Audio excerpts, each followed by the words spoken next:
ngiye kubabwira Je vais vous dire ukuntu natangiye kuririmba comment j'ai commencé à chanter n'ukuntu byagenze et comment ça s'est mon parcours bitewe n'umwanya mfite. avec le temps que j'ai. Nakijwe muri 97 97. Je suis né de nouveau en 1997. Ariko deja mbere yuko nkizwa, Mais avant de naître de nouveau, nari ntangiye gukunda indirimbo. je commençais déjà à aimer le chant.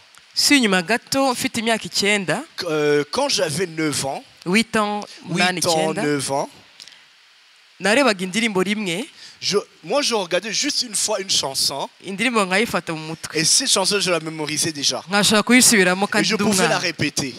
Nibuka ko kenshi hazaga abakuzine mu rugo Je me rappelle que souvent il y a des cousines qui venaient à la maison n'abakuzin, et des cousins. twarebaga indirimbo On regardait ensemble une chanson. tukayirebana, On la regardait ensemble. bakumva nyuma y'iminsi mike ntangiye kuyiririmba, Et après quelques jours, ils m'entendaient de chanter la même chanson qu'on avait regardée. bagahora bampamagara nyuma, Et ils m'appelaient souvent. Gabi waje ukaturimbira ka karimbo twumvise kuri Gabi, televiziyo. viens chanter pour nous la chanson qu'on a vue à la télé dernièrement. Ngasanga ni ibintu byari binzimo tu. Et c'était facile pour moi, c'est tout naturel. Nibuka umunsi umwe grand frère turi muri cuisine yarampamagaye. Un jour, avec mon grand frère, lorsqu'on était à la cuisine, il m'a appelé. Bon, navukiye muri Congo, Moi, je suis né au Congo. ahitwa Likasi. Là, on appelle à Kikasi. Likasi iruhande rwa Lubumbashi, ngira ngo Juste à côté de murazi. Lubumbashi, ceux qui le connaissent Niyo l'endroit. navukiye ndakura. C'est là où j'ai grandi. Je suis né à Likasi, je suis grandi là-bas. Navuye muri 95 Et muri j'ai Congo. quitté l'endroit en 95. Urumva rero muziki yo muri Congo niyo twumvaga Donc, twese. on écoutait les chants du Congo. Nibuka ko umunsi umwe turi muri cuisine Je me ndabyibuka. rappelle un jour, je vois cela comme si c'est, je le vois comme ça. On était dans la cuisine. Mfite ba grand frère batatu, J'ai mes 3 grands frères. ariko grand frère wange ene Mais mon grand frère aîné, niyo twari kumwe muri cuisine. c'est avec lui j'étais dans la cuisine. Hari nijoro. C'était la nuit. Ambwira ati Gabirimba ya ndirimbo ya Wenge niba yayivugaga gute Et simbi. il m'a dit, chante la chanson de Wenge. Je sais pas comment ça s'appelle. Aravuga ngo ririmba. Il m'a dit, chante. Ndirimba rimwe ngo Et ya j'ai ntabwo ari chanté. byo. La première dame m'a dit, non, c'est pas ça. Ndirimbo gatatu ngo no ntabwo J'ai ari dit à byo. du le troisième soir. Narimbye bwa gatatu. Et quand j'ai chanté pour la troisième fois, Aravuga ngo il voilà. a dit, voilà. Mbona Il arishimye. était très content. N'izindi nyinshi twumvaga Ainsi que kuri. d'autres chansons qu'on écoutait à l'époque. Noneho mumbabarire twabaye mu isi nakundi. Veuillez m'excuser, j'étais dans le monde. Veuillez m'excuser. Ariko nari nkiri Mais umwana. j'étais encore très jeune. Kandi Imana mu isi yandinze byinshi. Et dans le monde, Seigneur vraiment m'a beaucoup protégé. Ntago nzi boîte nta nubwo nzi Je n'ai pas inzoga. connu de boîte, je ne connais pas d'autres. Ariko najyaga mu mafete Mais yo j'allais dans kubyina des fêtes, je chantais, je dansais. en famille Que cyangwa ce se ku soit ishuri en famille ou à l'école. aho twabaga dufite abantu batukontrola n'ibiki. Là où il y avait des gens qui nous contrôlaient. Ariko Imana yankuyeyo deja Mais Dieu m'a enlevé dans ce monde. ntarinjira mu isi Alors que je neza. n'avais pas entré vraiment dans le monde. Ndashima Imana Et cyane. je bénis le Seigneur pour ça. Rero nibuka ko undi munsi umwe twagiye muri vacances muri Kolwezi. Un jour, on est allé dans les vacances dans la Kolwezi. Kolwezi ni umujyi umwe uri muri Shaba, muri C'est une des Katanga. villes de Shaba au Katanga. Ngewe na petite sœur wanjye. Moi et ma petite sœur, Tujya muri famille nyine kuri kwa marraine wanjye. nous sommes allés dans une famille chez ma marraine. Kubera ko bari bazi ko iwacu dukunda la musique, Parce qu'on savait que chez nous, on aimait la musique. surtout musique congolaise. Surtout la musique, musique comme au Congo. Noneho ikintu cyabaye Alors, la chose qui s'est passée, sinzabyibagirwa je n'oublierai irasekeje. jamais ça parce que ça m'a fait beaucoup rire. Juste kubabwira ngo iyo mpano yari ihari. Juste pour vous dire que j'avais depuis longtemps ce don-là de chant. Nibuka ko twagiye muri iyo famille. Je me rappelle qu'on était allé dans cette famille. Umunsi umwe na petite sœur wanjye turiho turakina Alors, hanze. moi, avec ma petite sœur, lorsqu'on jouait à l'extérieur, Umukuza nyine muri iyo famille un cousin de cette famille, araza araduhamagara. il m'a appelé. Ati no ngiye mfite ikibazo, Il m'a dit non. mfite umushuti wanjye ntabwo ari kwemera ibyo ndi kuririmba. J'ai un problème, j'ai un ami et il accepte, il n'est pas d'accord avec ce que je suis en train de chanter. Iyi ndirimbo yarimbaga rero Et la chanson qu'il chantait alors, ni indirimbo yari igezweho ya Wenge Muzika c'était une chanson qui était à la mode à l'époque de Wenge Muzika. yitwa Kinebuje. qui n'est bougé. Murayizi. Ceux qui connaissent, connaissent. Twari tuyizi mu rugo. Et à la maison, on maîtrisait bien cette chanson. Ati no ntaremere ibyo ndiko ndarimba. Non, cette personne-là, mon ami, n'accepte pas. Il n'est pas d'accord avec ce que je chante. Muze muyiririmbe. Alors, venez chanter cette chanson. Turaza turaririmba nyine na petite sœur. On a Twaririmbye chanté neza avec ma petite sœur. On l'a bien chanté. amagambo injyana rythme il byose. a le rythme. On a bien suivi. Aba ngo ngo sinakubwiye. Il a dit à son ami, je t'avais pas dit. Juste kugira ngo en fait C'est pour vous dire que ikindi j'étais aussi à l'époque, entouré c'était de que- musique. dans mon enfance, tu sais, on écoute que de musique. Il a écouté mon musique. Nafite aba grand frère bumvaga musique J'ai vu des grands frères qui aimaient la musique. kuva mu gatondo mpaka soir. Depuis le matin jusqu'au soir. Hari émission yanyuraga kuri TV yitwaga Karibu Variété, Il y avait une chanson, il y a une émission qui passait à la télé qui s'appelait Caribou aho Variété. bashyiragaho indirimbo nshyashya zose babaga Où on bazizi. mettait les nouvelles chansons qui sortaient, les nouveautés. Hanyuma papa Alors mon père, yaririmbaga muri chorale il chantait à la chorale église catholique. de l'église catholique.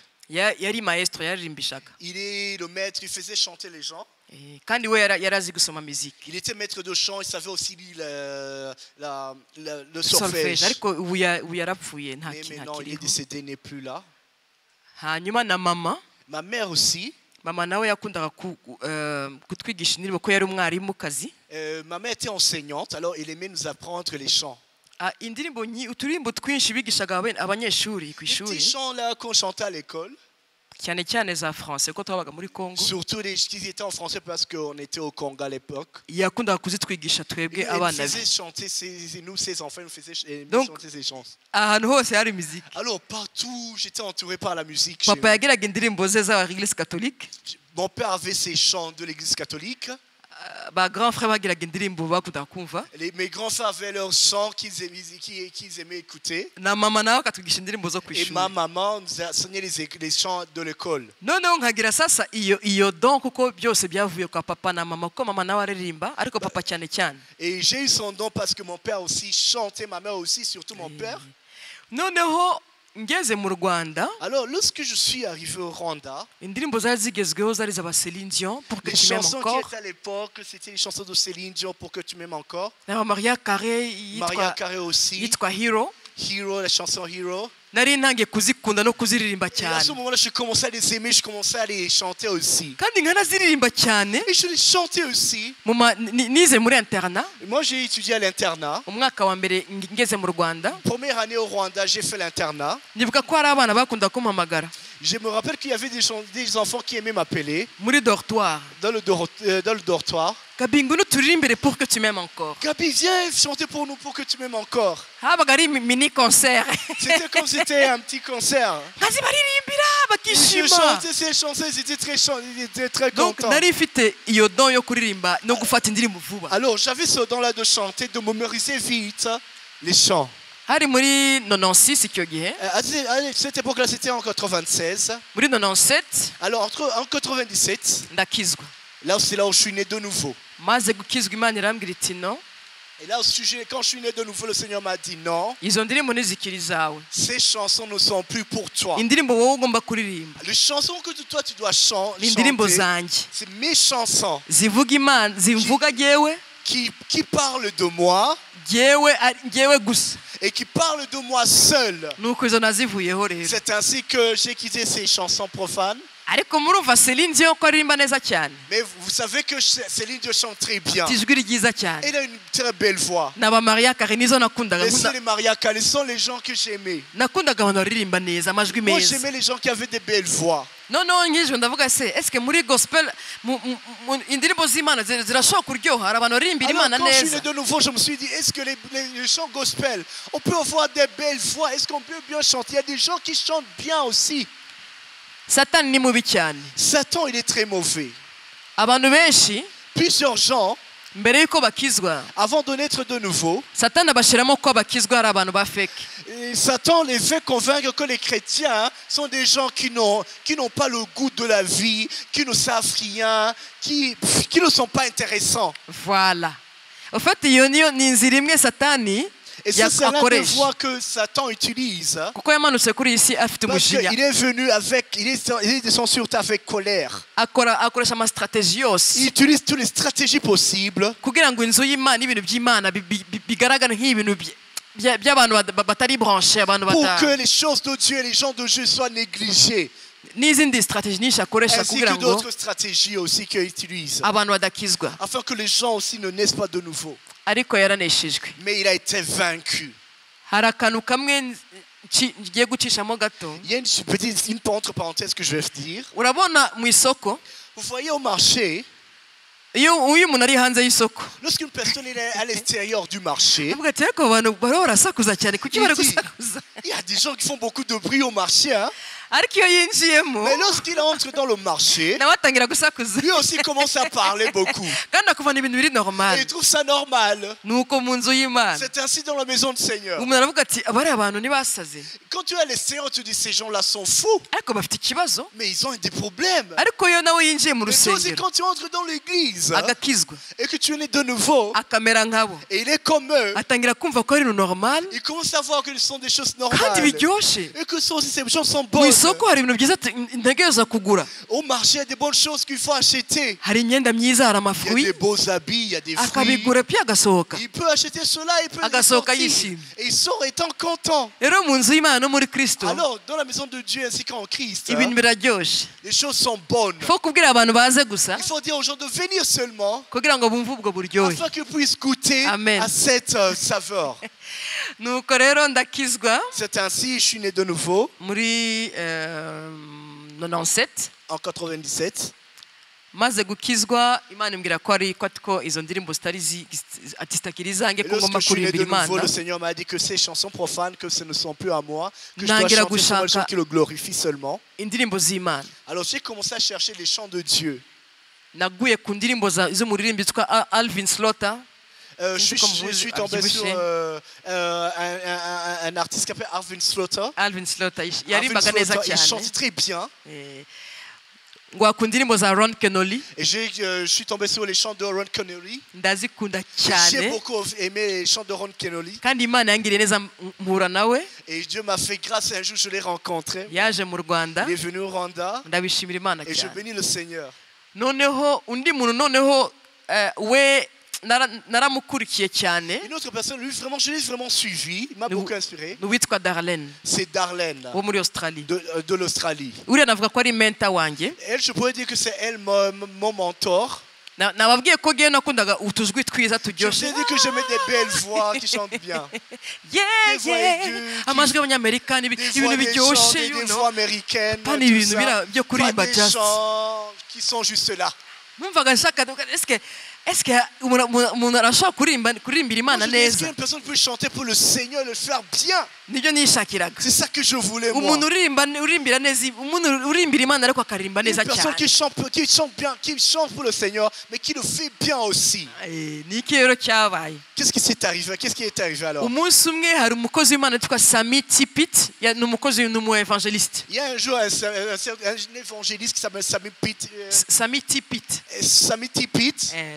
n'umu-evangeliste wa kera, C'est l'un des vieux évangélistes de l'époque. aza kwevangeliza mu Rwanda, Il est venu au Rwanda. azana n'umukobwa we. Il est venu avec sa fille. Nagiyeyo. Alors je suis allé dans cette croisade. Ngiyeyo rero Alors, quand umukobwa je we suis allé, araririmba, sa fille a chanté. aririmba Shout to the Lord. Et elle a chanté Shout to the Lord. Shout to the Lord, all the earth, let us sing. Iyi ndirimbo numva ndayikunze, Elle a chanté cette chanson et j'ai beaucoup aimé cette chanson. kandi numva nkunze ukuntu aririmba, Et kandi j'aime numva aussi sa voix. Ni La slow. voix de chanter, je dis, c'est très bien fait. donc Et je dis alors, no ça mu aussi, bakristo hari ibintu même byiza dans wa. les chrétiens, il y a des bonnes choses. Noneho ntangira gushaka iyo ndirimbo. Alors j'ai cherché cette chanson. Ikindi gihe nza kuyumva ahandi hantu, Une autre fois, je l'ai entendue ailleurs. ndavuga nawe uyu muntu uririmba iyo Et ndirimbo j'ai dit, qui est ninde? cette personne qui chante Ko cette numva ndi chanson? kumukunda cyane. Parce que j'ai commencé à l'aimer. Muri 99 je crois, Je pense que c'est en 99, 99, 99. batangira kuma nza kumenya Darlene. C'est là où j'ai connu Darlene. Numva Et ndamukunze. je l'ai beaucoup aimé. ndavuga ni umuntu aririmba. En fait, biraryoshye kumureba. Donc je me disais, non, c'est beau même à la regarder. Ça fait plaisir à la regarder. Ni umudamu C'est une femme. araririmbira Imana, Il chante pour Dieu.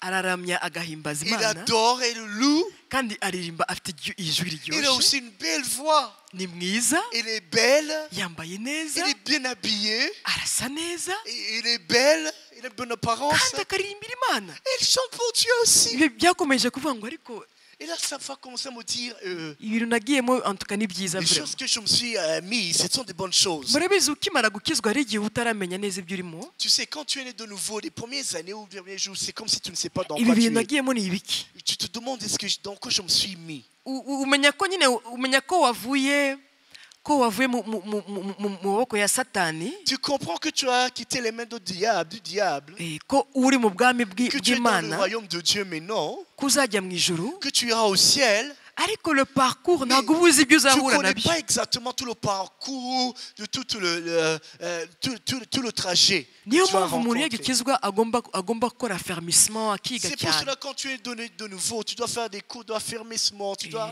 faire des cours pre-TED. kuko hariho bamwe baba batarumva, niyo mpamvu basubira inyuma. Parce qu'il y a certaines personnes qui n'ont pas encore compris qui rétrogradent. Ndashima Imana ko ntasubiye inyuma, Alors je bénis le Seigneur que je n'ai pas rétrogradé. ahubwo uko bukeye n'uko bwije n'uko Mais nagendaga nkunda Kristo. chaque jour, je grandissais dans le Seigneur. Ariko benshi babivuyemo kubera Et kudakura. plusieurs ont quitté dans les choses de Dieu parce qu'ils n'ont pas eu un encadrement Ndashimira Imana adéquat. cyane cyane Et je pe. bénis le Seigneur pour cela. Noneho ntangira kumureba, Alors j'ai commencé à la suivre. album yose yasohokaga ku makasete. Tous les albums qui sortaient sur les cassettes. Abana b'ubu ngubu ntabwo bazi. Les jeunes d'aujourd'hui ne connaissent pas les cassettes. Icyo gihe À l'époque, album yo muri 97 yitwaga All Things Are Possible. l'album de 97 s'appelait All Things Are Possible. Oh Tout est my possible. God, my Redeemer. Na, na, na, na, na, na, na. Hari abayizi wenda Vous connaissez sinzi. cette chanson? Donc, Tout est possible. naramurebaga nkumva nshatse kuba we, nshatse kumera Je la nkawe, nshatse regardais, kuririmba c'est comme si nkawe. je voulais être elle, je voulais être comme elle.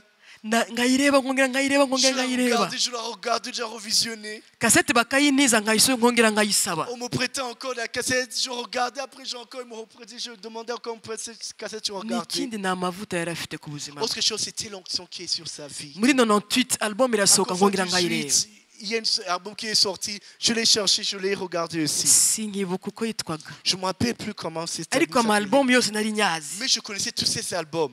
Murabizi ko bo bakoraga concert, Vous savez, eux, ils faisaient un concert. concert y'indirimbo 10 nkari Ils zingahe, faisaient un concert de 10 chansons, quelques chansons. bakayenregistra, Et c'était enregistré en direct. hanyuma bakayisohora Après, sasa ils sortaient cela. abantu bakajya kuzigura. Et les gens partaient pour acheter. Rero nuko twazirebaga, C'est ainsi que nous on voyait ces vidéos. naramukurikiye Je l'ai cyane. beaucoup suivi. Noneho Alors, kandi uko nagendaga nkorera Imana, iko nagendaga numva kuririmba mbikunze, plus je servais Dieu, plus j'aimais chanter. kandi kuva nkizwa natangiye kuririmba mu magroupe atandukanye, Et depuis que je suis né de nouveau, j'ai commencé à chanter dans différents groupes. by'umwihariko mu magroupe muri groupe ya traditionnel. Spécialement comme un groupe traditionnel. Yewe naririmbaga abandi bakabyina. Moi, je chantais, les autres, ils étaient comme dans un choral. Voilà. Kwa kundi murimba hari Eux, umuntu ils chantent waravuze traditionnellement, vous voyez, abandi une personne bagatamba. chante, les autres dansent, et c'était comme dans la chorale. Ariko ari traditionnel kandi C'était tukaririmba mu traditionnel, et ma je mariage, chantais dans les mariages. tugategura Et n'amaconcert. on faisait des concerts Ariko aussi. jyewe nari waririmbye cyane, Mais moi, nibera mu j'étais maririmbyi. parmi les chanteurs et les leaders de chant. Noneho kubera nari kumwe na petite sœur, ko petite sœur yakijwe muri 96 hanyuma 97 Parce que nanjye moi, j'étais ndakizwa. avec ma petite soeur, elle était née de nouveau en 96, et moi, en 97 aussi, je suis né de nouveau. nawe agakunda kuririmba, Elle aussi aimait chanter. so nawe araririmba. Elle aussi, elle chante. Niwe turirimbana twembi muri famille. Et nous sommes les deux qui chantent dans la famille. Ariko bose barabikunda. Mais tout le monde dans la famille aime ça. Iyo dutangiye kuririmba turarimba twese Et neza, quand nous chantons, quand nous avons chanté dans la famille, nous chantons nous tous et nous le faisons très bien. ariko kuririmba imbere y'abantu ni Mais njye na petite sœur gusa. en tant qu'artiste, c'est moi et ma petite soeur seulement. Noneho tujya muri iyo groupe twembi, Alors nous deux, moi et ma petite soeur, nous sommes allés dans ce groupe traditionnel. hari umukuzini wacu tujyanye. Il y avait une autre cousine qui nous y avait amené.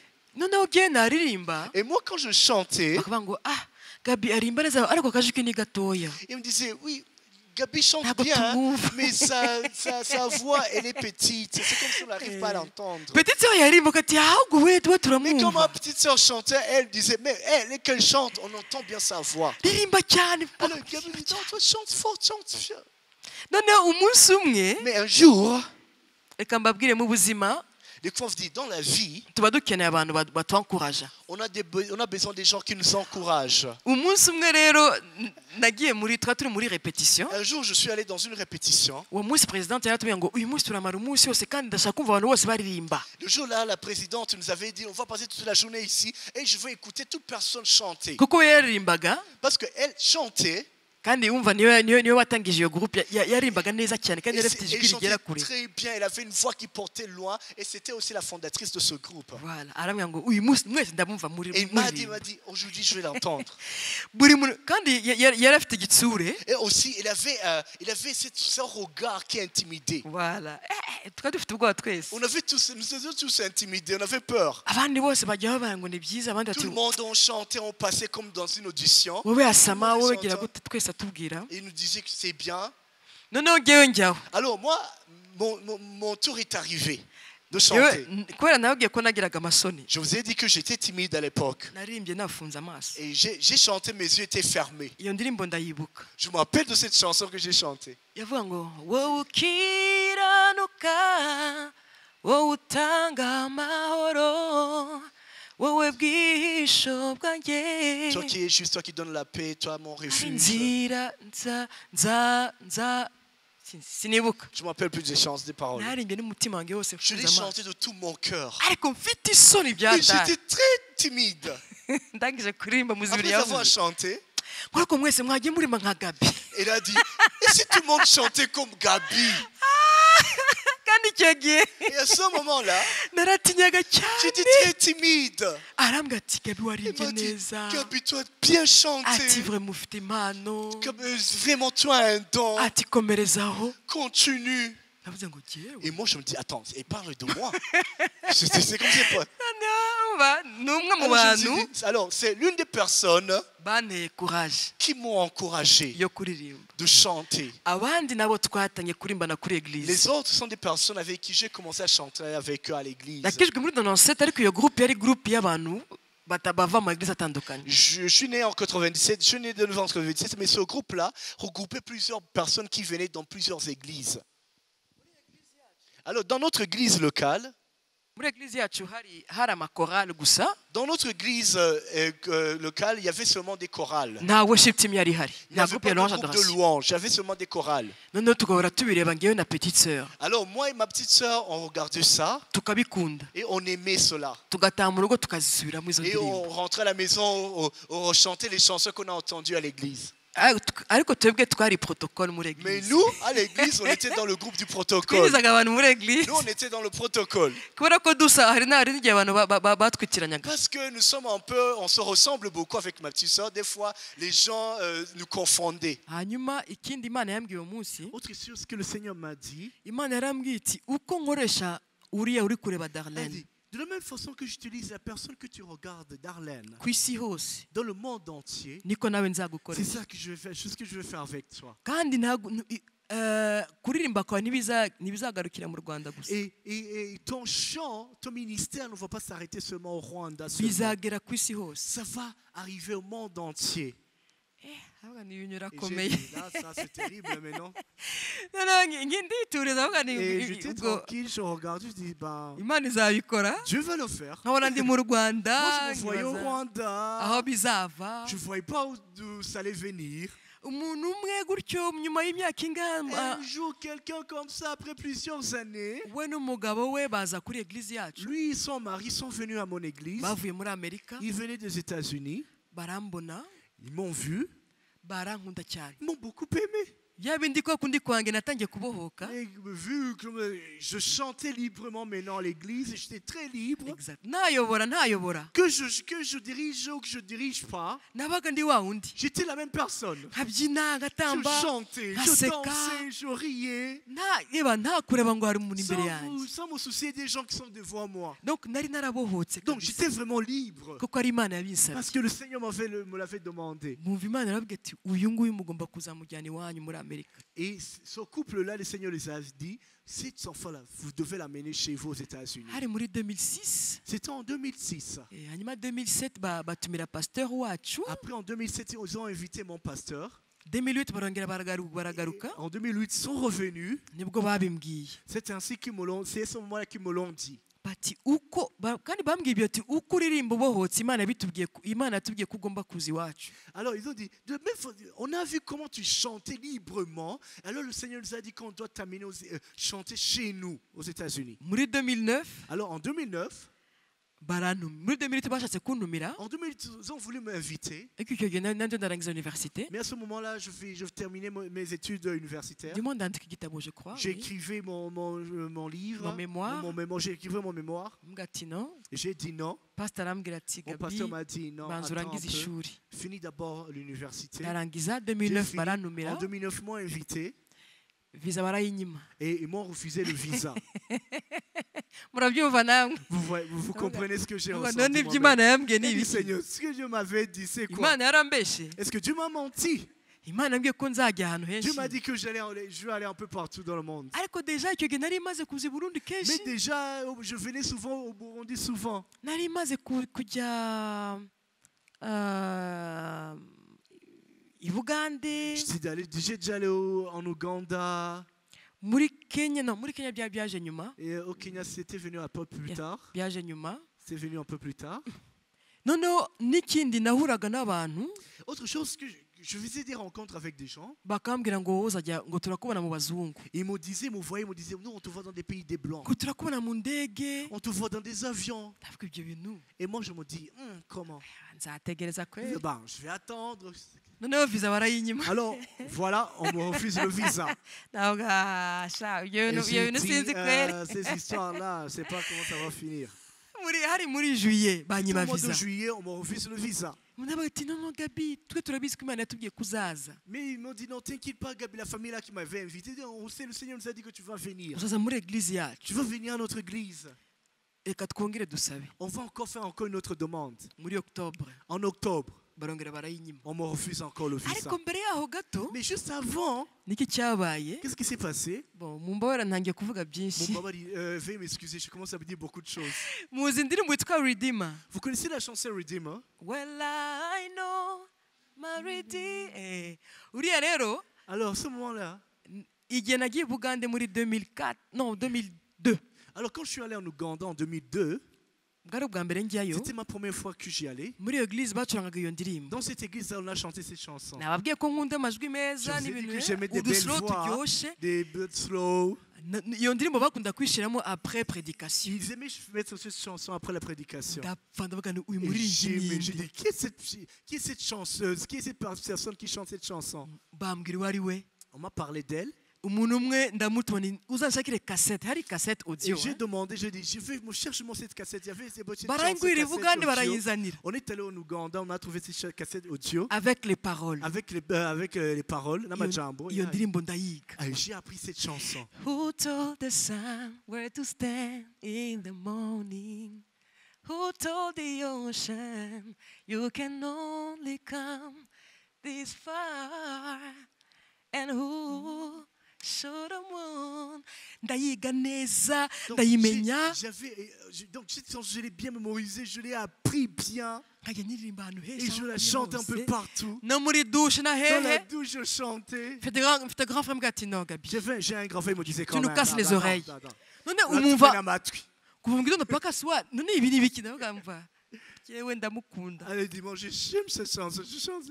muri 2009 ndiko Alors, en 2009, ndiyo ndashaka ukuntu ndiyo ndashaka ukuntu njya muri Amerika. quand je cherchais Bwa comment kabiri. les États-Unis pour la deuxième tentative, ndakumva ngo azaza mu Rwanda. et j'ai entendu que la personne va venir au Rwanda. no ndavuga ni no Il a dit araje non. Nicole. Donc, Nicole va venir au Rwanda. nshakisha ukuntu ndirimba muri ya concert mu nzira zanjye biranga. byaranze. J'ai cherché de trouver comment chanter dans ce concert qu'elle avait. bose nzahura nawe mukore mu ntoki. Afin que je puisse au moins la voix la toucher. Je vais essayer de trouver les petits chemins pour arriver. ariko hagati aho Darlene we Imana yarabikoze yaje mu Rwanda muri 2004. Mais entre-temps, Dieu avait fait grâce. Darlene était venue au Rwanda en 2004. babimbwiye mu gitondo nk'ibyuka On me l'a dit très tôt le matin quand je me suis réveillé. ariwo munsi agomba kugenda. On m'a dit qu'il était au Rwanda le même jour qu'il allait partir. narabyutse niruka Je me suis réveillé très tôt le matin, je suis allé. nambara ijipo n'ishati J'ai ndiruka porté ma jupe et s'habille, je suis allé. ngezeyo nsanga aragiye Quand je suis arrivé, j'ai trouvé qu'il était parti. ndavuga no way Navuga no. baravuga ngo no ntugire Il ikibazo m'a dit non, t'inquiète pas. yagiye kuri memorial Il est murabizi ko parti iwacu tugira memorial ya jenoside Au Rwanda, faisant la mémoire du génocide. hari ahantu bubatse abantu Il y a un endroit où on a construit abantu bakunda kujya un gusura moment où les gens aiment voir pour se commémorer. bati no Victime. aragaruka Alors, il m'a dit, t'inquiète pas, il va au mémorial et il va revenir. kandi uwo grand frère nabwiye yakunda kumva ndi muri douche ndi kumva niwe yabimbwiye ati Gabi uzi ko nabonye pasteur wa mu pasteur ujya ureba Et mon grand frère qui me dit arrête de le casser de sera avec tes chants, c'est lui qui m'avait dit, tu sais que j'ai vu le pasteur que tu aimes, tu suis souvent sur la télé. nabonye muri restaurant yitwa Flamingo Je l'ai vu dans le restaurant Flamengo. namubonye na Darlene ndavuga Je l'ai vu avec Darlene. Elle a dit non. noneho mfunguye telefone nsanga Quand abandi j'ai ouvert mon barandikiye téléphone, j'ai vu que m'avait écrit. non abaririmbyi Certaines gens m'avaient écrit. bati Gabi Darlene ari Gabi, no Darlene, ngwino à il est 8h ici. Viens ici à 8h. ngiye nabyutse nyine trop tard Et moi, je suis arrivé un peu tard. ndiruka ngezeyo Je suis bambwiye ngo parti, aragiye c'est ndavuga la m'a dit qu'elle naci est partie. Je dis non, nicara kuri j'attends. reception kweli Et j'ai attendu ndarindiye la réception, j'ai attendu. umunsi yaje guri nari meze nk'umuntu uri kurota J'ai vu le jour que je l'avais. Quand je l'ai vu venir, c'était comme si je rêvais. n'imishatsi yiwe Avec ses cheveux, ses longs cheveux. imishatsi yiwe c'est une blonde hein C'est une blonde. ndamureba nari meze nk'umuntu uri kurota Tu la voyais, c'est comme si je rêvais. grand frère nawe yari yaje Et mon grand frère était là. Il yazanye était venu. appareil Il avait amené un appareil Vuga photo. ni waje en tout cas Non, merci il est venu avec sa palette. Il aradufotora a pris des photos avec Darlene. avuga ati okay I'm coming back I'm going up Et il m'a dit non, t'inquiète pas, j'arrive, je monte un peu. naramubwiye nkimara kumubona naramubwiye ngo can I give you a hug please Quand je l'ai vu, je lui ai dit est-ce que je peux t'embrasser déjà au Kouyambi là. ngira naramuhobeye nk'iminota nk'icumi Je pense que je l'ai embrassé, je pense 10 minutes. ibyo ni byo Imana ikora Tu sais, c'est des choses que Dieu fait dans la kugira ngo vie igushimishe pour te faire plaisir. kandi ikindi Autre chose, ni uko Imana ibizi icyo ukunda c'est ce que Dieu sait ce que tu aimes. oya Imana dusenga ni Imana izi icyo ukunda Dieu que nous prions, c'est un Dieu qui sait ce que nous aimons. Imana ifite ukuntu igukorera akantu Dieu sait comment on peut faire quelque chose pour toi. katari akantu ka special wenda kari spirituel Quelque chose qui est spécial, mais qui n'est pas spirituel, mais spécial tout. ariko akantu tu kakuryohera Une chose qui va te faire plaisir à toi, ibyo narabibonye qui va te kenshi plaire. Et je l'ai vu souvent dans mu ma vie, gakiza kanjye dans ce parcours du salut. yari izi ko nzishima nimbona uwo muntu mpora ndeba Il kuri savait TV que j'allais être contente quand je verrais ces personnes que je voyais depuis très kandi longtemps. uwo muntu yambwiyeho Et ces personnes qui m'avaient parlé, kugira ngo nkomeze kugira ngo ninjire muri louange adoration pour que y'ukuri je puisse m'introduire dans la louange de l'adoration. badufata ifoto On a yandebaga pris nawe des aseka photos. hanyuma arazamuka muri etaje Après, il est monté dans l'étage. igihe amanutse yasanze abantu buzuye hari Lorsqu'il abantu est bagiye baza descendu, il y avait beaucoup de ababwiwe gens. ababyumvise Ceux baza qui l'ont entendu, il y avait beaucoup de yagiye monde. oya Ils aracyahari ont dit, est-ce que les gens disaient, est-ce que il est parti? Non, il a dit, oya non, il est murindire toujours là. araje Attendez-là ici. yaraje ajya kuri piano Il est venu, il était sur son piano. turamuzunguruka On l'a encerclé. turirimbana nawe a chanté My ensemble. Jesus. On a chanté cette chanson. C'était super Wow. mu gitondo niho C'est nabyutse lui, Dieu Chan. j'ai réalisé à 5h du matin non Le lendemain, je me suis réveillé. C'est là où j'ai réalisé ce que ejo nabonye passé. ejo gihe nabonye Darlene Hier, j'ai rencontré Dieu, vraiment oui. Darlene. et j'ai pleuré ndavuga ni Imana uri À ce moment-là, gitangaza je suis dit Seigneur. noneho muri 2006 baza gukora igiterane Alors en 2006, ils sont venus faire un concert na Hillsong yose avec tout le hit song. habanje kuza Hillsong United En premier lieu, Ah bah, jeune. il est venu Hillsong United, donc c'est une branche de Hillsong, mais des jeunes. harimo ba Mati Samson Il y bariya avait bose Mathis Samson, des gens qu'on voit. Wow. narababo Moi, je les ai vus comme ça. uwo mwaka sinzawibagirwa Je n'oublierai jamais cette c'était année. merveilleux mu bantu bake C'est lui que j'ai bahamagawe chanté. Parmi les peu de gens qu'on kugira a ngo appelés kugira ngo dukore backup nanjye nari ndimo pour faire le backup, je faisais partie. nyuma nza kubwira Darlene ansengere Après, j'ai ndapfukama demandé à aransengera Darlene de prier pour moi. Il a prié pour moi. mushobora kwibaza Wow. muri 2009 rero Alors en 2009, shaka ukuntu ndirimba muri concert ya Nicole Simi muri croisade ndatereta kweri mureke ndirimbe muri yo avec tous les contacts que j'avais, pouvoir chanter dans ce croisade où Nicole allait chanter. no it's not possible you Il me know disait non, c'est pas possible. hari abantu benshi Il y a beaucoup de gens noneho Imana izakoresha umuririmbyi umwe wari waravuye mu Rwanda yaragiye kuba muri Amerika. Alors Dieu a utilisé un chanteur qui vivait au Rwanda auparavant, mais qui était parti aux États-Unis. Aza kurimba muri iyo conférence. Il était venu chanter dans cette conférence. Niwe rero ni crusade. C'était dans une croisade. Araza nyine Il est venu. noneho bashaka backup beza. Alors, il voulait vraiment des gens qui vont faire le backup, des bons chantres, des belles voix pour faire. Barampamagara. Alors, ils m'ont appelé. Ndareba gukora backup Je dis, chanter, faire le backup. Fa kuba ndi bube iruhande rwa Nicole. Tant que je suis à côté de Nicole, ça me va. Ndabyibuka ndagenda. Alors, j'ai accepté, je suis allé. Uwo munsi wa mbere turaririmba. Le premier jour, on a chanté. Nawe araririmba. Et le ciel a chanté. Nari meze nk'undi uri kurota. C'était comme si je rêvais. Arimbaza when I call on Jesus. Quand il chantait ça, all things are possible. quand j'appelle Jésus, tout est possible. Avec plusieurs belles chansons. Mbabwira iby'Imana yankoreye. Je Nababwiye vous dis ko ce que le Seigneur Imana a fait pour moi. Je veux dire, Dieu, Imana irakuzi. Dieu te connaît. Iza akantu gato ushaka gukora Dieu connaît kakagushimisha. une petite chose qui peut te faire plaisir, pour te faire plaisir. Murabona ko nishakiye inzira kuri ngo nzaririmbe Vous voyez que hariya. j'avais cherché avec mes propres moyens comment chanter dans la croisade. Nyuma rero concert irangiye, Après la croisade, hotel bagomba kujya hariya en face. donc l'hôtel où c'était juste un hôtel qui était en face de là où on faisait la croisade. Sinzi uwo bari barindiriye, Je ne sais pas qui ils attendaient. mbona ari muri bus na bamwe muri groupe yiwe. Alors je l'ai vu dans le bus avec les gens de son groupe qui étaient venus ensemble. Ndagenda nari meze nk'umuntu uri kurota. C'était comme si je rêvais, je suis allé. Nicole. J'ai dit Nicole. J'ai dit Nicole, je t'aime.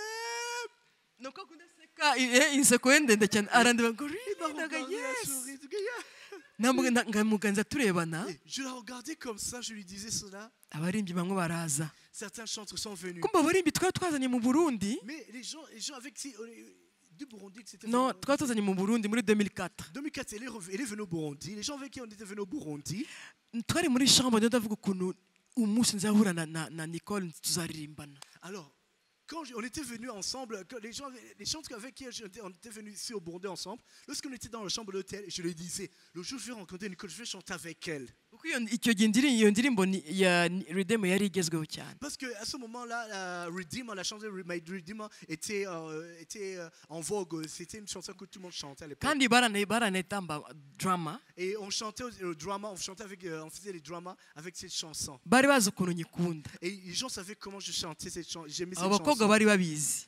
Les filles avec qui j'étais ensemble, ils savaient comment j'aimais cette chanson. Turi muri chambre ntangira kubabwira ni umunsi nzamubona. Alors quand on était dans la chambre, je lui disais, le jour où je la verrai, Nzamubwira ibi. je lui dirai ceci. Azambwira Et ibi. il me dira ceci. Yari nk'agateatre. C'était comme ça, un petit Bagaseka. théâtre c'est le scénario que je m'imaginais. Gabi uramukunda Et koko. les gens disaient, Gabi, vraiment, tu l'aimes beaucoup. Ni hanyuma nyuma tuzaririmbana. Après, on va chanter ensemble. Baro baraseka. Abo bakobwa Et c'est comme s'ils riaient. bahita baza aho ako kanya. Ces filles-là, ils sont venus là où nous étions. Bataya kumubwira yo Gabi Nicole turagukunda. Ces filles-là commencent à dire à Nicole, nous t'aimons beaucoup. Wakoze cyane kuza. Merci d'être venue. Ariko uyu mukobwa aragukunda Mais cette bikabije. fille-là, elle t'aime beaucoup. Elle exagère. Bataya kuvuga ya histoire. Ils ont commencé à raconter l'histoire que je les avais racontée dans la chambre. Uzi ibintu yatubwiye muri Tu sais les choses qu'elle 2004. nous a dit en 2004. Yatubwiye ibi n'ibi yatubwiye ngo Elle nous umunsi avait muzaho dit que ngo le jour que muzaririmbana vous allez rencontrer, vous allez chanter ensemble, ngo muzakora ibi. vous allez faire ceci et cela. Nawe Elle araseka. a ri comme pas possible. Ati Elle cyane. a dit ceci. Uzi ukuntu aririmba indirimbo yawe Tu sais comment elle chante aririmba. bien ta chanson. Tuzi ukuntu agukunda. Elle t'aime beaucoup. Arabyumva avuga ngo. Elle a entendu, elle a dit waouh. Noneho hariho n'undi mukobwa twarimbaga twakunda kurimba indirimbo za Nicole. Il y a une autre fille avec qui je chantais avec, on aimait chanter avec elle les Hari chansons de indi ndirimbo Nicole. nari nzi Il y a une autre chanson que je connaissais yitwa When Heaven Calls. qui disait quand le ciel t'appelle. Ndayimusaba. Je l'ai demandé. Please, est-ce que ejo ntiwarimba When Heaven Et Calls? je lui ai demandé, est-ce que tu ne pourrais pas chanter cette chanson quand le ciel appelle? Aramubwira ngo iyi ngiyi ngo iyo ndirimbo ntitwayiteguye kuri liste. Elle m'a dit, on n'a pas préparé cette chanson sur la liste. Ariko tuzareba. Mais on peut voir. Ariko vraiment ntisimbizi. Mais je ne sais pas, je ne te promets rien. Avuga nta kibazo ejo dit, tuzaba aucun tupfa problème. kuba tuzaba duhari twese. Tant que nous sommes là ensemble, Tuzaba ça me va. duhari tu ntacyo Si gihe nous sommes cyangombwa. là, ça me va. noneho nibuka umunsi yaririmbye Alors je me rappelle que le jour elle a chanté. twaririmbye mbere then we aza kuza Nous nyuma on a chanté en premier lieu, lui elle a chanté après. arimo kuririmba Lorsqu'elle chantait, yaririmba indirimbo ya mbere elle a chanté le premier chant. urumva ko baragiye nari muri stage nyuma Parce que moi j'étais dans le backstage, dans les voilà coulisses. ngewe nahise nicara bafle iri imbere ye neza un peu donc muri direction ye. Alors moi je me suis assis juste en face d'elle dans le baffle qui regardait, je suis dans son angle. ariko exactement ariko abandi abo twari kumwe bo bari inyuma muri public. Les gens avec qui moi j'étais ensemble, ils étaient eux dans les coulisses loin. Et c'était plein à craquer. Il y avait beaucoup de monde. Il y avait beaucoup de monde. Arimba indirimbo ya mbere. Alors il a chanté le premier chant. Arimba ya kabiri. Il a chanté un deuxième. Arimba ya gatatu. Il a fait un troisième. Ageze ku ya kane mu ibintu yavuze. Ngo ejo ngo hari abakobwa twari kumwe. Il dit hier il y a des filles avec qui j'étais avec. Ngo abakobwa twari kumwe. Il y a des filles avec qui j'étais avec. Ngo hari inkuru bambwiye. Il y a une histoire qu'ils m'ont racontée. Yuko hari indirimbo bashaka ko ndirimbo uyu Il y a une munsi. chanson qu'il veut que je chante Hari aujourd'hui. n'ibindi twaganiriye Il y a turaseka. d'autres choses qu'on a parlé, on a ri. Est-ce que baba bari hano? Est-ce qu'ils sont ici? Nahise ngira J'ai tout directement j'ai la mélodie. abandi umva bari inyuma. Les autres étaient là derrière. Ahita arambona. Et elle m'a vu. Aravuga ati can you please come up? Il me dit, est-ce que tu peux venir ici? Byambayeho. Ça m'est arrivé, les gars. Ça m'est arrivé. Ndavuga no way. Non, c'est pas Am possible. I dreaming? Est-ce que je rêve? C'est en train de rêver. En fait, abantu, Vous savez, les gens, en fait, iyo uri umuramyi, tu sais, quand tu es un adorateur, quand tu es un adorateur, hein, Imana ikwambika faveur. Dieu te donne une certaine faveur. Abantu bakagukunda, Les gens t'aiment. bakakwiyumvamo. Et les gens, c'est comme s'ils ont une sympathie envers Je toi. vous dis, abantu bakomye induru. Les gens ont crié. Hari n'abandi barize. Il y Tellement a des gens même qui ont babaye pleuré. choqués. Ils étaient choqués. Donc baravuga ati Gabi Il était agiye non. kurimbana na Est-ce que Nicole. Gabi va chanter avec Nicole? Njyayo niruka. Je suis allé en courant. Nabanje kugira baza kumuhobera. Et d'abord, je l'ai d'abord embrassé. J'ai beaucoup embrassé. Maze kumuhobera D'abord, rero. d'abord embrassé. Ati reka turirimbane when heaven Il m'a dit, calls. on va en chanter ensemble When Heaven Calls. Quand nababwiye nari nyizi le paradis neza. appelle. Je Nari vous ai dit, nyizi cette chanson, neza. je la maîtrisais très bien. Kereka ari parti ya nyuma ntitagaho Il y cyane. a seulement la dernière partie que j'avais pas. J'avais un peu Turatangira. négligée. Much faster than the blink of an eye. Na na na na. Akarimbo karyoshye kwa kundi C'est nkunda une belle chanson de amaslo la façon dont na je les guitare. aime. Turaririmbana On a neza. chanté ensemble en duo. Tugeze muri nababwiye ko ngewe Imana yamaye kumenya amajwi. Vous avez dit que Dieu m'a donné la grâce de bien chanter dans les voix, différentes voix. Kuri CD nta majwi yari arimo. Dans le CD, il n'y a pas de voix. Amajwi yazaga nyuma kandi yari amajwi kwa kundi uririmba umuntu akinje when heaven call ama kumayiminga ariko nta jwi ryari ririmo. Donc il n'y avait pas dans la production, il n'y avait pas des voix vraiment qui l'accompagnaient. Il y avait juste des voix qui viennent, c'est comme si. Mais et puis en plus à la fin mukurangiza. À la fin de loin, c'est comme si ça mime, mais ça ne chante pas. Turaririmbana. Alors on a non chanté yarimbye ensemble. partie imwe ndirimba Il a ikurikiyeho. chanté la première partie, moi j'ai fait la deuxième. Tugeze muri tugeze muri refrain ndirimba tenor. Alors quand nous sommes dans le refrain et il chante, moi j'ai fait le ténor. Ndirimba tenor neza Et j'ai cyane. bien fait le ténor. Yaraneye. Elle m'a regardé. Elle m'a regardé. Aratangara. Il était étonné.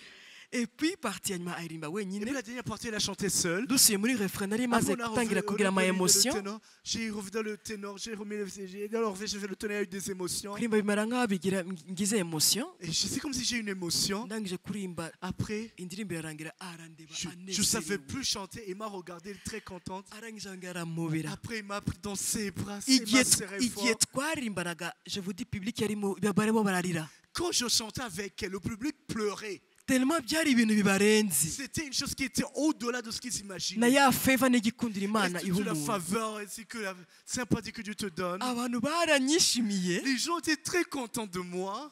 arangije ambwira ngo Après, il m'a dit, turirimbe God is so good il m'a Imana dit, on ni va chanter nziza. ensemble. Dieu est bon. Aririmba mu cyongereza agenda ndirimba mu kinyarwanda. Et là, on chantait en anglais. Moi, je l'ai fait en kirundi. Ndangije kwicara Après, mva yongera kwicara mais je ne je me suis comprenais pas. assis. Je me dis, Je ne comprends pas. C'est l'amour, nararize hein. Non, j'ai pleuré. ndarira J'ai pleuré. amarira aramanuka J'ai pleuré. birandenga Ça m'a dépassé. numva ndishimye Et j'étais très content. kandi numva nk'ari conviction imana confirmation Pour moi, c'était comme une confirmation. imana imbwiye ko nzagera muri ibyo bihugu byabo Le Seigneur me disait que je veux même aller dans leur pays. kandi muvuga ko nashakaga visa yari Et à ce moment, yananiranye je me rappelle que j'avais cherché un visa qu'on me l'avait refusé. uwo mwaka visa ndongera ndayibura muri octobre À ce moment, cette année même là, au mois d'octobre, je m'ai encore refusé le visa. ariko muri 2011 Mais en 2011, non 2015 en 2015, 2010 ndongera gusaba visa barongera barayinyima 2010, je demandais encore le visa, on me l'a refusé. 2011 nshaka kujyayo ngewe ngira amaduti iyo invitation ndayireka En 2011, j'ai voulu aller aux États-Unis, mais j'ai eu des doutes par rapport à cette invitation. J'ai laissé tomber. ariko muri 2015 imana ica inzira Mais en 2015, Dieu a ouvert les portes. mbona invitation ivuye muri ambassade y'u Rwanda muri Amerika Et j'ai vu une invitation qui venait de l'ambassade du Rwanda aux États-Unis. umva yari nagomba kubona visa byanze bikunze Donc, je devais voir quoi qu'il en soit un visa. ariko yari rencontre y'abarokore Mais c'était une rencontre des chrétiens bashaka guhuza abanyarwanda ngo bajye basenga qui voulaient faire rencontrer une communauté de Rwandais pour prier ensemble. urumva ko le Rwanda government y'u Rwanda yari concerné Donc, ça impliquait directement le gouvernement babisaba rwandais. rero ko gouvernement Donc, insabira visa Donc, il a fallu que le gouvernement demande pour moi le visa. visa nahise nyibona Et j'ai facilement le visa. Très facilement, j'ai reçu mon visa. nkandagiza ibirenge byanjye muri Chicago gutya Et j'ai mis mes pieds à Chicago. ndavuga ariko imana J'ai dit, imana Seigneur, vraiment, toi, Seigneur, ni imana y'amasezerano c'est un Dieu des promesses. njyayo marayo minsi mike ndagaruka J'ai fait quelques jours là-bas et puis je suis rentré ko bampaye visa ntoya parce qu'on m'avait donné un visa à courte durée. ngira indi connection bampa indi visa Et j'ai une autre connexion, m'a redonné le visa ya 6 mois de 6 mois. hariho umuntu yari yarambwiye ati wowe uzazenguruka ndabona ko urazunguruka Amerika nk'uri kuzunguruka Kigali Bujumbura Et il y a une personne qui m'avait dit, il me disait, moi je te vois en train de faire un tour des États-Unis, Voilà. comme si, un tour des États-Unis, comme si tu faisais un petit tournée de Kigali au Rwanda. Kigali Bujumbura Comme si tu faisais Kigali Bujumbura. Facile comme ça. voilà nabonye visa ya 6 mois Alors j'ai reçu cette visa de 6 mois. nageraga muri state imwe abandi bakumva ko mari J'arrivais dans un état, les autres entendaient que j'étais là-bas. natwe turagushaka Nous aussi on a besoin de toi. fata indege Je genda prenais un avion, j'allais dans un natwe autre turagushaka hôtel. Nous aussi on a besoin de toi. nkava muri Saint Louis nkagenda mu wundi state Je quittais un état pour aller dans un autre. navayo nkajya ahandi narazungurutse J'ai fait tout le tour. nari nsigaye nzi amayero Je yo muri connaissais Amerika presque nk'aho ari tous mu les rugo aéroports des États-Unis. donc imana ibyo yavuze yarabikoze Alors ce que Dieu avait dit, l'a accompli. visa yenda kurangira ndataha mu Rwanda Lorsque mon visa allait se finir, je suis rentré au Rwanda. imana yongera kingura muri 2017 Et Dieu l'a fait encore en 2017. nisanga muri Europe muri Je me suis Belgique retrouvé en Europe, Belgique Danemark Belgique, je vais France Danemark, je vais la France. 2019 nongera gusubira muri 2019 Europe encore, c'est arrivé. muri Europe niho maze kujya kenshi En Europe, c'est là où je suis allé souvent. ariko Amerika maheruka muri 2016 Mais aux États-Unis, la dernière fois que je suis aux États-Unis, je suis allé nabyo en uburyo nabonye 2016. iyo visa La façon dont j'ai reçu ce visa, iyo un prophète yabimbwiye il y avait un prophète qui m'avait dit ça. ndabona wuri indege uragiye Je te vois prendre un avion, décoller, partir. ndavuga bon ngiye he ngo Je vois- ngo sinzi ngo ndabona ugiye tuka ngo Je ugiye sais kure pas, mais je te vois que tu vas loin. turabisengera nuko On naje a kubona iyo prié. invitation yayo uvuye muri ambassade J'ai eu l'invitation de l'ambassade des au États-Unis. fait imana ni imana Tu savais, Dieu est Dieu. tureke imana iba imana Et laissons Dieu être Dieu. kandi ikujyana aho ishaka Et c'est que Dieu t'amène là où tu veux. igukoreshe uko Et ishaka Dieu t'utilise comme il veut kandi iyobore intambwe zawe et qui dirige tes pas. igihe cyayo Dans 100 ans, niba ishaka kugukoresha mu Rwanda s'il cyangwa veut i Burundi t'utiliser au Rwanda ou au Burundi, irabikora il le fera. ureke imana ibikore Laissez Dieu le faire. ne force pas Même n'igihe ushatse kuyobora hano quand tu veux être leader ici, diriger la louange, reka imana ibikore laisse Dieu le faire. kuko ngewe barabimbwiraga nkavuga ni Parce abantu que des fois, Dieu me demandait ça, je disais non, bariho baranjena ngewe homogène. ahubwo ngewe byaje kare ni ngewe utabijyagamo ngo mbyemere C'est moi qui ne voulais pas le faire. ariko nanone ntabwo nigeze mbiforsa ngo mvuge ngo Mais ngenda je n'ai shaka jamais mikro forcé à être leader. kubera Dans ko mon batama église. mikro kubera ko Pourquoi on batama ne me donne pas le microphone? Pourquoi on ne me donne pas pour que je dirige? iyo ni conseil nayo mbahaye ya Ça, c'est nyuma un autre dernier conseil que je vous donne. reka imana ikore icyo ishaka Laisse Dieu faire ce qu'il veut.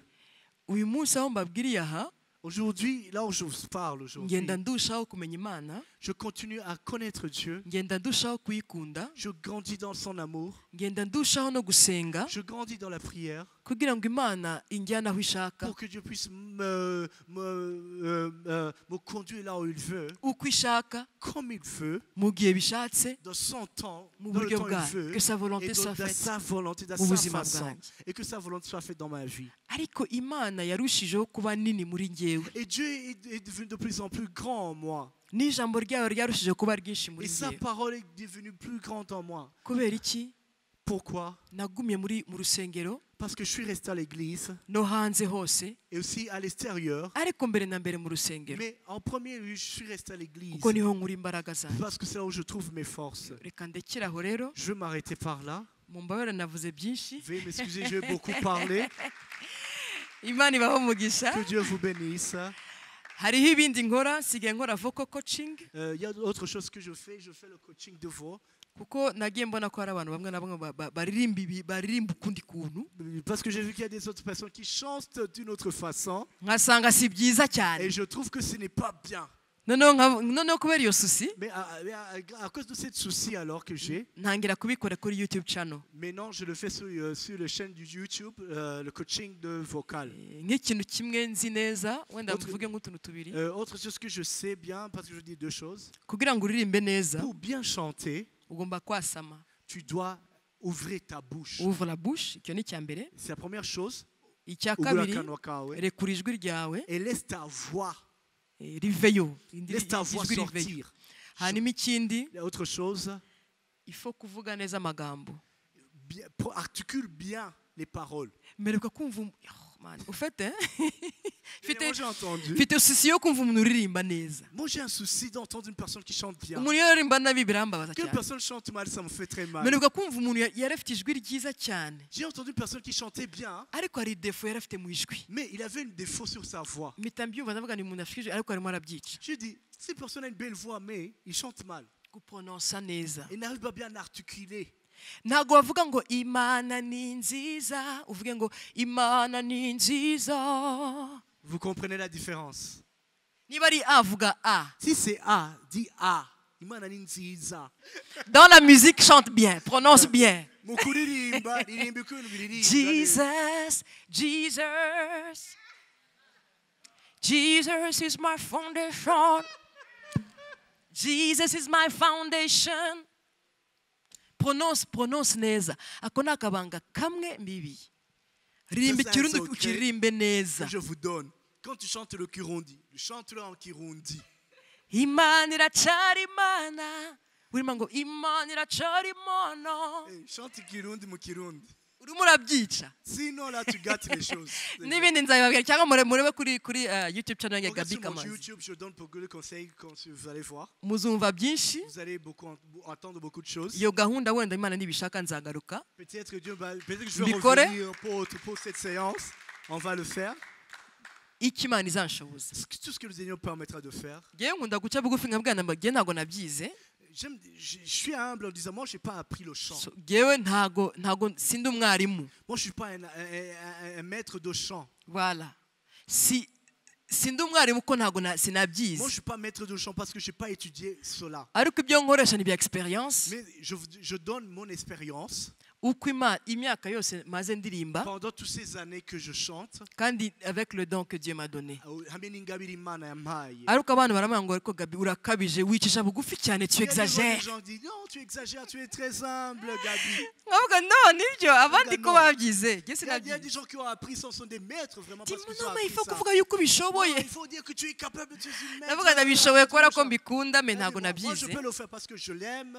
ariko parce que je icyo le nzi sais. cyo ni uko Mais ce nshoboye que je sais, gukocinga c'est umuntu que si j'ai la grâce, umuntu yavamo umuririmbyi mwiza si j'arrive à coacher quelqu'un, une personne peut devenir un bon niyo chanteur. no kuri Bon eglise chanteur. yanjye benshi nagiye mbafasha. Même à mon église locale, j'ai beaucoup aidé beaucoup de personnes. Uyu munsi n'aba worship leader beza Aujourd'hui, ce sont des bons dirigeants de louanges. kubera inama nagiye mbagira À cause bake. des conseils que je les ai donnés. Wowe uri kuririmba ufunze umunwa. Toi, tu chantes avec une Ngiye bouche wasa. fermée. Undi ati cyangwa nkajya imbere yabo nkagira umwanya wo kubagira inama Ou des fois, je me mets devant eux, je les conseille, je les donne des coachings kugira ngo baririmbe neza kurushaho. pour qu'ils puissent bien chanter. Iyi niyo gahunda ndashaka kuyitangira mu Rwanda Je vais commencer ce programme au Rwanda, ariko no mais mu Burundi aussi nzaza. au Burundi, je vais venir, je vais faire ça. Imana ibahe umugisha. Que Dieu vous bénisse.